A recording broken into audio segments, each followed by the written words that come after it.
नमस्कार। मेरा नाम है सिद्धार्थ चतुर्वेदी और आप सुन रहे हैं TNN रेडियो। आज के मुख्य समाचार। सबसे पहले सुर्खियां। मेघालय, उड़ीसा और गोवा के मुख्यमंत्री ने दिया लॉकडाउन बढ़ाने का सुझाव। स्वास्थ्य मंत्रालय ने कहा, देश में रिकवरी रेट बढ़कर हुआ 22.17%। ICMR ने जारी की नई एडवाइजरी। कहा, जांच के लिए rapid antibody blood test kit का इस्तेमाल तुरंत करें बंद। दिल्ली के स्वास्थ्य मंत्री सत्येंद्र जैन ने हरियाणा के गृह मंत्री अनिल विज के बयान पर जताई आपत्ति। इजरायल के स्वास्थ्य मंत्री याकूब लिड्जमैन ने अपने पद से दिया इस्तीफा। प्रधानमंत्री नेतन्याहू के पद छोड़ने की भी हो रही मांग। अब खबरें विस्तार से। प्रधानमंत्री नरेंद्र मोदी ने आज मुख्यमंत्रियों के साथ बैठक की, जिसमें कई मुद्दों पर बात की गई। 3 राज्य मेघालय, ओडिशा और गोवा के मुख्यमंत्री ने लॉकडाउन को 3 मई तक के लिए बढ़ाने की मांग की। प्रधानमंत्री मोदी की ये मुख्यमंत्रियों के साथ 38 दिन में हुई चौथी वीडियो कॉन्फ्रेंसिंग थी। 3 दिन तक चली इस चर्चा में 9 मुख्यमंत्रियों ने अपनी बात रखी। ओडिशा के CM नवीन पटनायक की जगह वीडियो कॉन्फ्रेंसिंग में शामिल हुए राज्य के स्वास्थ्य मंत्री नब दास ने लॉकडाउन को 1 महीने बढ़ाने का सुझाव दिया है। मेघालय के मुख्यमंत्री कोनराड संगमा और गोवा के मुख्यमंत्री प्रमोद सावंत ने भी कहा कि वे 3 मई के बाद लॉकडाउन जारी रखना चाहते हैं।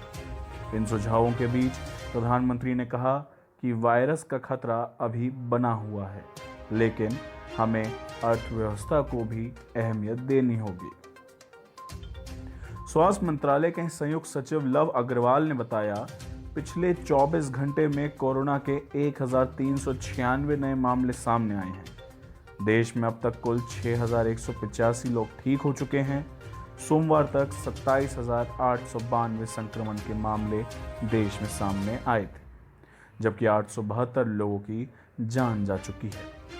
लव अग्रवाल ने बताया कि अच्छी बात यह है कि मरीजों के ठीक होने का दर देश में बढ़ता जा रहा है।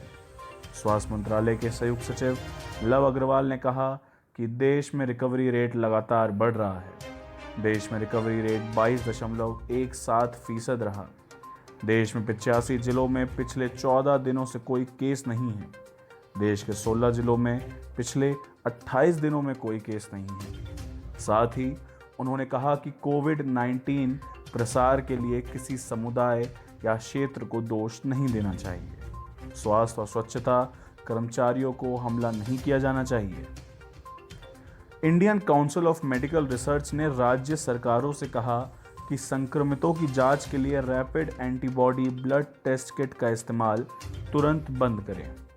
इसके लिए राज्यों को नई एडवाइजरी जारी की गई है।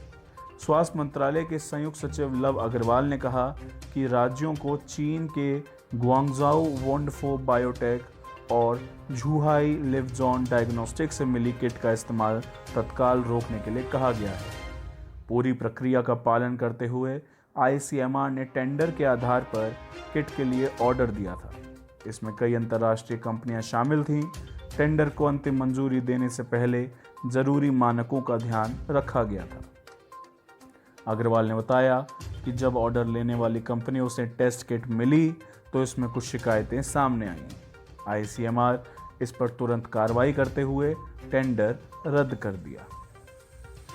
दिल्ली के स्वास्थ्य मंत्री सत्येंद्र जैन ने हरियाणा के गृह मंत्री अनिल विज के उस बयान पर आपत्ति जताई है, जिसमें उन्होंने कोरोना के बढ़ते मामले के लिए दिल्ली सरकार को जिम्मेदार ठहराया था।